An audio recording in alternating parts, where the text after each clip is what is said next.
Baik, Assalamualaikum warahmatullahi wabarakatuh. Perkenalkan terlebih dahulu nama saya Bella Sayatia, NIM 2010206044 dari lokal MTI 4C dengan dosen pengampu Ibu Titin Kusayan NPD untuk memenuhi salah satu tugas mata kuliah manajemen kelas. Berikut penjelasan tentang materi dari kelompok 1 sampai kelompok 6. Jelaskan materi dari kelompok 1 yaitu tentang disiplin kelas, yang mana adapun poin A yaitu pentingnya pembinaan disiplin dan perilaku anak. Sangatlah penting untuk kita terapkan kedisiplinan pada anak karena kedisiplinan dapat membentuk pribadi yang baik buat anak. Jika anak dari kecil sudah dididik dengan kedisiplinan, pasti ketika anak itu tumbuh besar, dia akan terbiasa disiplin dalam keadaan apapun. Kedisiplinan diri merupakan sebuah kebaikan. Kedisiplinan itu adalah awal dari kesuksesan anak yang dibiasakan disiplin sejak dini. Maka disiplin pada anak memiliki modal untuk menatap masa depan yang sangat cerah. Adapun beberapa manfaat dari kedisiplinan bagi anak adalah yang pertama, memberikan dukungan bagi terciptanya perilaku yang tidak menyimpang dari perilaku anak. Yang kedua, membantu anak untuk memahami dan menyesuaikan diri dengan tuntutan lingkungan agar anak dapat beradaptasi dengan lingkungan yang baru. Tiga, cara menyelesaikan tuntutan yang ingin ditunjukkan anak terhadap lingkungan. Yang keempat, anak untuk mengatur keseimbangan keinginan individu satu dengan individu lainnya. 5. Menjauhi anak melakukan hal-hal yang dilarang di sekolah. Keenam, mendorong anak untuk melakukan hal-hal yang baik dan benar. Ketujuh, anak belajar dan bermanfaat baginya dan lingkungannya. Kedelapan, kebiasaan baik itu menyebabkan ketenangan jiwa dan lingkungannya. Adapun poin B yaitu teknik pembinaan dan penerapan disiplin kelas. Adapun teknik yang pertama itu teknik otoriter. Dalam teknik disiplin ditegakkan secara kaku. Penerapan hukuman pada anak bertujuan untuk memperkuat kepatuhan anak akan aturan-aturan yang telah ditetapkan. Bila anak melakukan pelanggaran terhadap aturan tersebut, maka anak akan dihukum. Dalam penerapan teknik ini hanya sedikit atau bahkan tidak ada sama sekali penguatan positif seperti senyuman pujian bila anak bertingkah laku sesuai dengan aturan. Maka dengan pemberian penerapan hukuman juga akan meningkatkan disiplin pada anak dan tidak menyakiti fisik atau mentalnya yang bersifat mendidik. Adapun teknik yang kedua yaitu teknik permisif. Teknik permisif ini merupakan lawan dari teknik otoriter. Pada teknik ini, guru memberikan kebebasan pada anak dalam mengembangkan perilakunya. Dalam hal ini, campur tangan guru yang berlebihan dianggap suatu hambatan bagi anak dalam menentukan segala tindakannya dalam berperilaku. Teknik ini tidak mengarahkan anak untuk berperilaku yang sesuai dengan aturan dan kebiasaan yang ada dalam kelompoknya. Anak diperbolehkan untuk melakukan apa saja. Pola pengasuhan yang serba membolehkan ini dapat menimbulkan kesulitan bagi anak untuk memutuskan sesuatu karena tidak ada patokan sama sekali dalam berperilaku. Adapun teknik yang ketiga itu teknik demokratis. Penerapan teknik disiplin demokratis menekankan pada pemberian kesempatan pada anak untuk tumbuh dan berkembang secara wajar. Dasar pemikiran dari teknik ini adalah mengembangkan kendali tingkah laku sehingga anak mampu melakukan hal-hal yang benar tanpa harus diawasi dengan ketat. Adapun poin C yaitu pemeliharaan dan peningkatan perilaku disiplin pada anak. Upaya pemeliharaan dan peningkatan perilaku disiplin pada anak adalah dengan cara memberikan hukuman dan hadiah yang dapat memotivasi konsistensi perilaku disiplin pada anak. Misalnya, ketika anak sudah berperilaku disiplin terhadap dirinya sendiri dalam kehidupan sehari-hari seperti mengatur jadwal belajar dan bermain, mematuhi peraturan di sekolah, dan bertanggung jawab terhadap kewajibannya sebagai seorang anak dan pelajar. Sebagai orang tua maupun guru sebaiknya memberikan hadiah kepada anak misalnya berupa pujian atau hadiah yang bersifat mendidik agar anak merasa termotivasi untuk terus berperilaku disiplin karena akan menunjang kedisiplinan pada anak. Adapun poin yang D itu penerapan hukuman dan hadiah. Ketika menerapkan disiplin pada anak, orang tua atau guru dapat menggunakan metode pemberian hukuman atau punishment. Hukuman sebagai alat pendidikan adalah suatu perbuatan yang tidak menyenangkan dari orang yang lebih tinggi kedudukannya. untuk pelanggaran dan kejahatan yang bermaksud untuk memperbaiki kesalahan anak dan bukan untuk mendendam. Namun hukuman yang diberikan pada anak harus memenuhi kriteria-kriteria tertentu. Hukuman pada anak sebaiknya mengandung pendidikan dan bukan hukuman fisik atau mental yang menyakitkan. Hukuman tersebut harus bertujuan memberikan motivasi pada anak, bukan mencederai fisik atau mental pada anak. Dan hukuman sebaiknya diberikan secara spontan anak yang sedang melakukan pelanggaran. Baik, itu selanjutnya penjelasan dari materi dari kelompok 2, yaitu tentang mengajar yang efektif. A. Pengertian mengajar yang efektif. Mengajar adalah membimbing siswa agar mengalami proses belajar. Dalam belajar, siswa menghendaki hasil belajar yang efektif bagi dirinya. Menurut salah satu dari pendapat para ahli, menurut Wani Rashidin mengemukakan bahwa mengajar adalah keterlibatan guru dan siswa dalam interaksi proses belajar mengajar. Dalam hal ini menuntut perubahan-perubahan dalam pengorganisasian kelas, karakter guru, metode, strategi belajar mengajar maupun sikap dalam mengelola proses belajar mengajar, bertindak sebagai fasilitator yang berusaha menciptakan kondisi belajar mengajar yang efektif sehingga memungkinkan peningkatan kemampuan siswa dalam mengembangkan bahan pelajaran dengan baik dan mampu menguasai tujuan yang harus dicapai. B. Syarat-syarat mengajar yang efektif. Adapun syarat-syarat yang mengajar efektif, yang pertama, belajar secara aktif baik mental maupun fisik. Yang kedua, guru harus menggunakan banyak metode pada waktu mengajar. Yang ketiga, seorang guru harus memberikan motivasi kepada peserta didik. Yang keempat, kurikulum yang baik dan seimbang atau kurikulum yang sesuai dengan sekolah tersebut. Yang kelima, guru perlu mempertimbangkan pada perbedaan individual, karena pada saat pelajaran berlangsung pasti perilaku atau sikap dari peserta didik banyak terdapat ada perbedaan-perbedaan. Yang keenam, itu guru akan mengajar dengan efektif bila selalu membuat perencanaan dahulu sebelum mengajar di kelas. Yang ketujuh, yaitu pengaruh guru yang sugestif perlu diberikan pula kepada anak. Yang kedelapan, seorang guru harus memiliki keberanian dalam menghadapi murid-muridnya.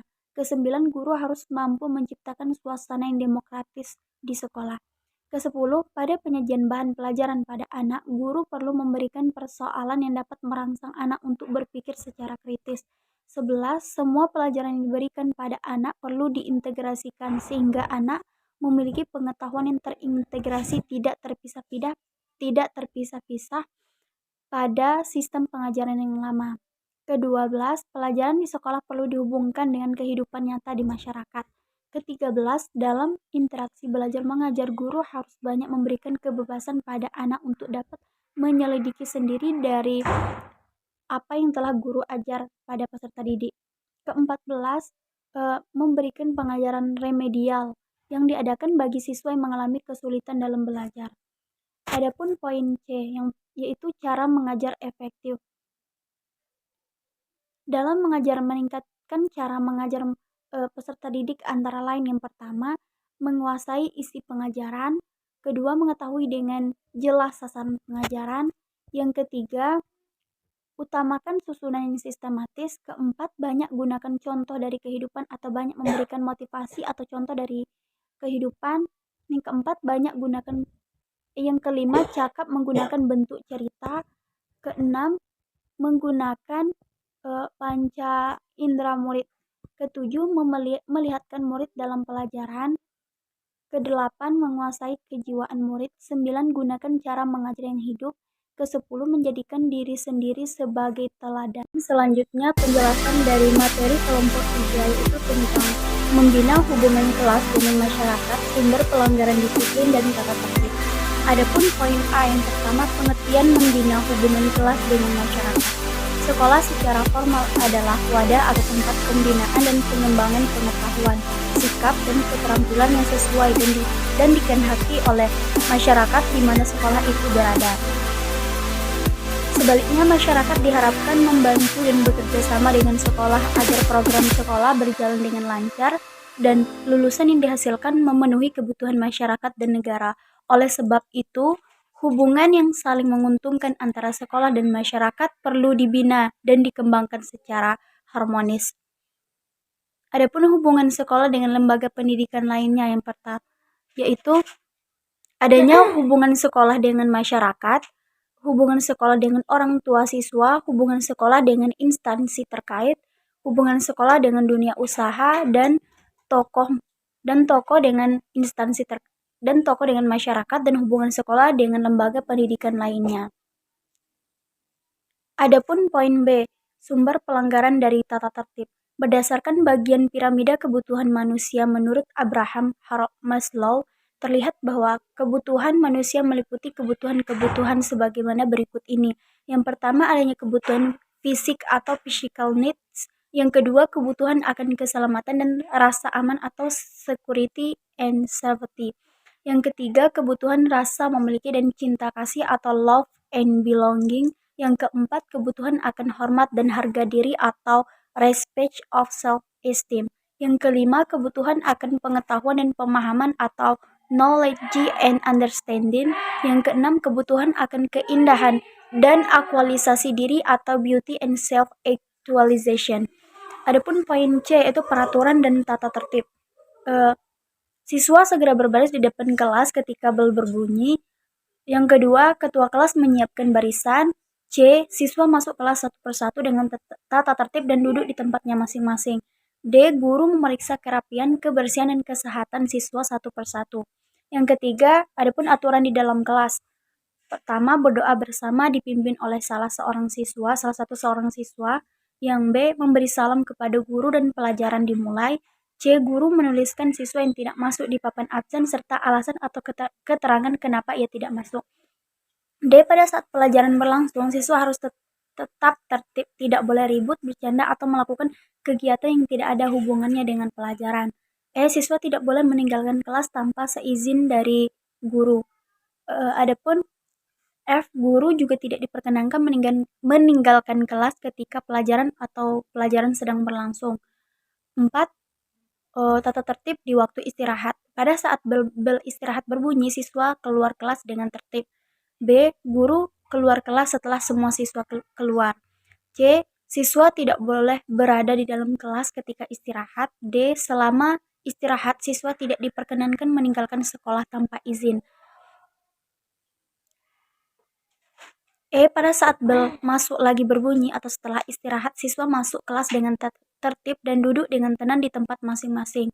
F. Sebaiknya guru sudah berada di kelas lebih dahulu menjelang bel masuk atau bel masuk berbunyi.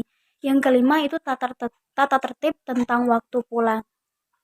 Yang A. Ketika bel pulang berbunyi, pelajaran berakhir ditutup dengan doa dan salam kepada guru. B. Guru memberikan nasihat-nasihat mengingatkan tentang tugas-tugas pekerjaan rumah dan sebagainya. C. Siswa keluar kelas dengan tertib. Antara lain memuat hal-hal sebagai berikut yang dikeluarkan oleh Dirjen PUOD dan Dirijen Dikdasmen pada tahun 1996. Yang pertama, masuk kelas. Siswa harus datang ke sekolah selambat-lambatnya 10 menit sebelum pelajaran dimulai. Yang kedua, menaruh tas dan alat tulis lainnya di laci meja masing-masing kemudian keluar kelas. Ketiga, yaitu siswa mendapat tugas jaga atau piket harus hadir lebih awal. Keempat, siswa yang sering terlambat harus diberi teguran. Yang kelima, siswa yang tidak masuk karena alasan tertentu harus memberitahu sebelum atau sesudahnya secara lisan atau tulisan. 6. Guru tidak boleh terlambat atau absen tanpa izin. Masuk kelas, siswa segera berbaris di depan kelas ketika bel berbunyi. Kedua, ketua kelas menyiapkan barisan. Ketiga, siswa masuk kelas satu persatu dengan tertib dan duduk di tempatnya masing-masing. Keempat, guru memeriksa kerapian, kebersihan, dan kesehatan siswa satu persatu, yaitu tentang kebersihan kuku, kerapian rambut, kerapian dan kebersihan baju, dan sebagainya. Di dalam kelas itu berdoa bersama dipimpin oleh seorang siswa, memberi salam kepada guru, dan sebagainya.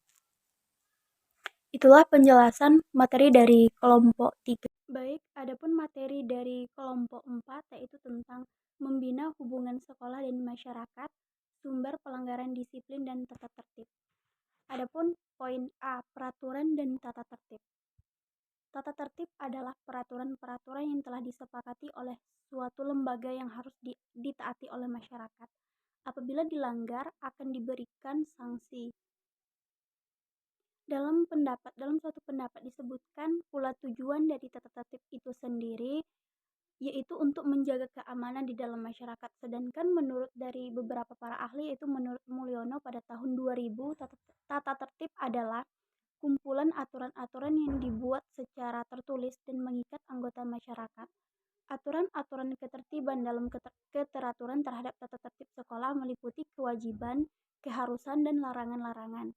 Dari beberapa pengertian di atas dapat kita ambil kesimpulan bahwa tata tertib dalam kelas adalah kumpulan aturan-aturan yang dibuat secara tertulis dan mengikat anggota di dalam kelas.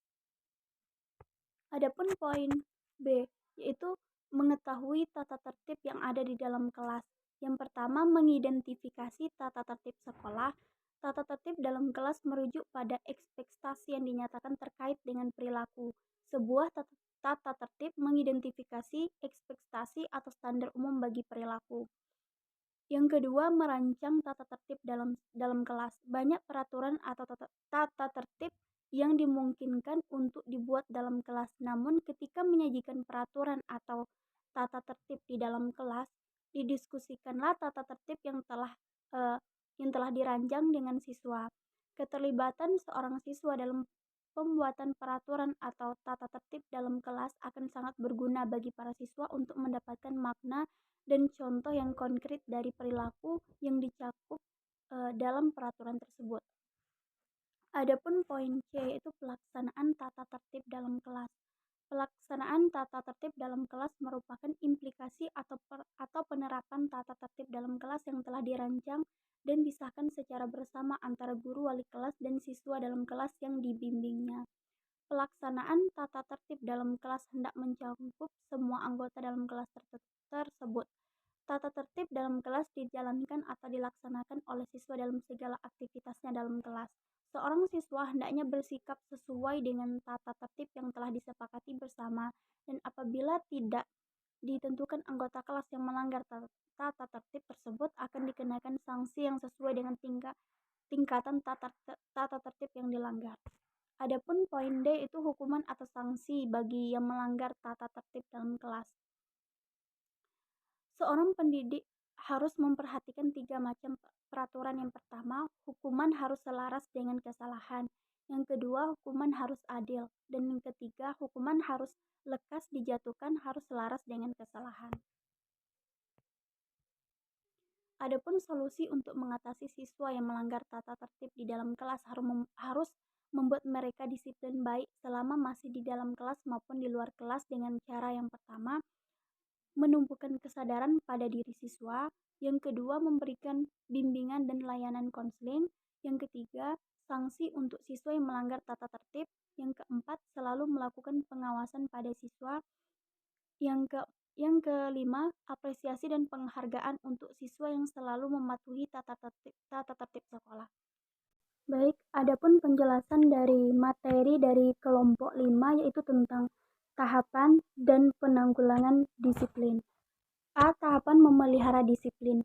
Memelihara disiplin adalah suatu proses karena itu proses, maka memelihara disiplin akan terdiri dari serangkaian tahapan yang harus diperhatikan oleh para penegak disiplin. Adapun tahapan-tahapan dari memelihara disiplin adalah sebagai berikut. Yang pertama, pencegahan.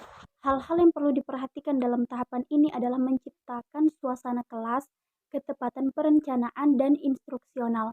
Mengenai identitas, misalnya nama, sifat, dan kesukaan peserta didik, adalah hal yang terpenting dalam menciptakan suatu suasana kelas. Di samping itu, memberikan catatan yang bersifat atau memberi dorongan pada pekerjaan peserta didik sangatlah membantu. Yang kedua yaitu pemeliharaan. Pemeliharaan perilaku pada umumnya harus sejalan dengan pedoman yang telah ditetapkan agar peserta didik tetap dapat menjalankan tugas-tugasnya.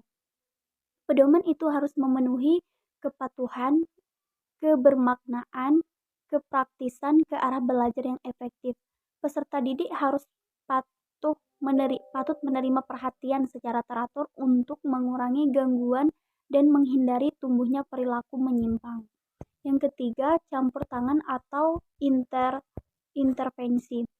Campur tangan atau usaha guru untuk memberhentikan perilaku tidak pantas dari peserta didik diperlukan bila teknik-teknik yang diterapkan dalam fase pencegahan dan pemeliharaan tidak berhasil. Namun dalam fase campur tangan ini hendaknya dicari teknik yang efektif dan dilakukan secara hemat dan penuh dengan pertimbangan. Poin B itu penanggulangan dari disiplin. Terdapat cara yang dapat ditempuh guru dalam menanggulangi pelanggaran disiplin, antara lain yang pertama, pengenalan siswa. Makin baik guru mengenal siswa, maka semakin besar kemungkinan guru mencegah terjadinya pelanggaran terhadap disiplin. Yang kedua, melakukan tindakan korektif dengan cara lakukan tindakan dan bukan ceramah. Jangan tawar-menara. Jangan tawar-menawar, gunakan kontrol kerja, nyatakan peraturan dan konsekuensinya. Yang ketiga, melakukan tindakan penyembuhan secepat mungkin setelah terjadinya pelanggaran, baik secara individual maupun kelompok. Dalam mencegah gangguan disiplin kelas dapat dilakukan dengan hal-hal berikut ini. Yang pertama, sajian yang menarik. Yang kedua, penampilan yang menarik. Yang ketiga, ketepatan menangani masalah. Yang keempat, belajar dari kesalahan. Yang kelima, penggunaan hukuman yang mendidik. Adapun poin C itu tujuan dari tahapan penanggulangan pelanggaran disiplin.